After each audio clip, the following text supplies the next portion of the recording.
তোমরা বলো, সিগারেটের এক প্রান্তে থাকে তামাক আর অন্য প্রান্তে থাকে এক বোকা। একটা ছেলে কখনো ইচ্ছা করে বোকা হয় না। কারো কাছে সিগারেট কেবল বিলাসিতা, আবার কারো কাটায় আকাশ সমান দুশ্চিন্তা। আজকে বলবো দুশ্চিন্তার ভাঁজ কাটানো সেই বোকা ছেলেটাকে নিয়ে। বাস্তবতার চিন্তায় গ্রাস করলে মেধাবী ছেলেটাও এক সময় মেধাশূন্য হয়ে যায়। জীবন যখন প্রশ্ন করে ভবিষ্যতে কি করবি, তখন শক্তিশালী ছেলেটাও লড়াই করতে ভুলে যায়।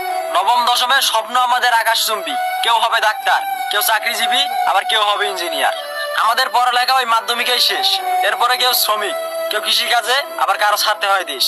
লোক সমাজে বলা হয় পড়াশোনা ব্যতীত সাফল্য সম্ভব নয়। হ্যাঁ, আমরাও করতে চাই, তবে আমাদের বেলায় কেন সম্ভব নয়? এজন্যই সিগারেট জ্বালিয়ে দুশ্চিন্তার ভাঁজ কাটাই। কারণ আমাদের বাবাদের টাকা থাকে না, আমরা মধ্যবিত্ত ঘরের সন্তান। আমাদের জীবন সুন্দর করার আগে প্রয়োজন পড়ে ইনকাম।